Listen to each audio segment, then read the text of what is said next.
எல்லாருக்கும் வணக்கங்க. எல்லாரும் நல்லா இருக்கீங்களா? இன்றைக்கி நம்ம கண்ணம்மாஸ் விலாகில் என்ன வீடியோ பார்க்க போகிறோம்னா, ஹோட்டல் ஸ்டைலில் கொத்தமல்லி தழை சட்னி தான் இன்றைக்கி நம்ம வைக்க போகிறோம். தேவையான பொருட்கள்: பச்சை மிளகாய், இஞ்சி, பூண்டு, வத்தல், புளி, சின்ன வெங்காயம், ஒரு தக்காளி பழம், கொத்தமல்லி தழை, தேங்காய் எல்லாமே பார்த்திங்கன்னா சுத்தமாக கழுவி எல்லாம் கட் பண்ணி வச்சாச்சு.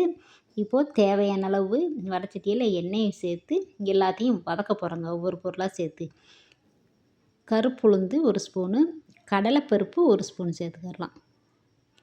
பொரிஞ்சு வரவும் அதுக்கப்புறமா மற்ற பொருளெல்லாம் சேர்த்துக்கலாங்க.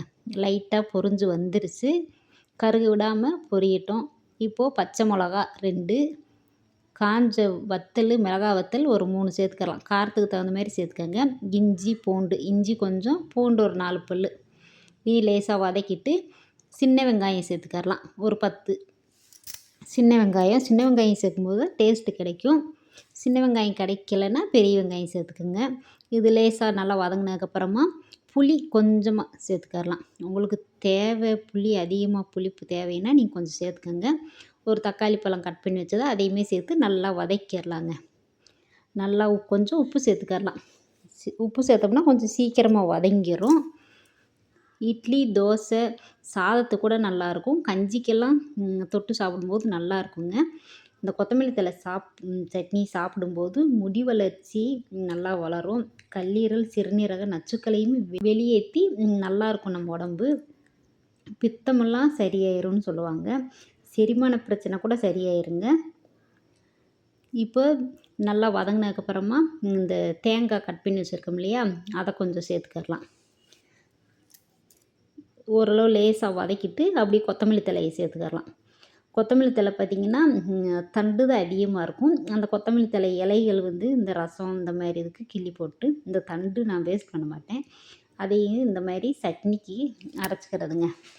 நம்ம தோட்டத்துலலாம் பார்த்திங்கன்னா எங்கள் தோட்டத்தில் இந்த கொத்தமல்லி தழையெல்லாம் வரும்போது எல்லாமே நிறைய வேஸ்ட் ஆகும். இப்போ பாருங்கள், நம்ம பணம் கொடுத்து வாங்கும்போது ஒவ்வொரு பொருளுமேவும் எதையுமே வேஸ்ட் பண்ணுறதில்ல. அந்த தண்டுலேயுமே நமக்கு நார்ச்சத்து கிடைக்கும். இதே ஆரோக்கியத்துக்கு கூட நல்லதுங்க. கெட்ட கொலஸ்ட்ரால் எல்லாம் இருக்காது இந்த கொத்தமல்லி தழை சட்னி சாப்பிடும்போது. நல்லா வதங்கியாச்சு. இது ரொம்ப நல்லா வதங்கக்கூடாதுங்க. லேசாக வதக்கும் ஆறவும் நம்ம மிக்ஸி ஜாரில் சேர்த்து அரைக்க போகிறோம். உப்பு ஏற்கனவே சேர்த்துருக்கோம். அரைக்கும்போது நம்ம பத்தலைன்னா கொஞ்சம் சேர்த்துக்கலாம். நான் போட்டதே கரெக்டாக அளவாக இருந்துச்சு. பாருங்கள், கொஞ்சமாக சுடு தண்ணி தான் ஊற்றி லைட்டாக நல்லா அரைச்சாச்சு. இப்போ தாளிப்பு கொடுத்துர்லாம். தாளிப்பு கொடுத்து கடுகு, உளுந்து, வத்தல், கருவேப்பிலை, பெருங்காயம் தூள் கொஞ்சமாக சேர்த்து அப்படியே தாளித்து நம்ம தோசை, இட்லிக்கெல்லாம் அப்படியே தொட்டு சாப்பிட வேண்டியதாங்க.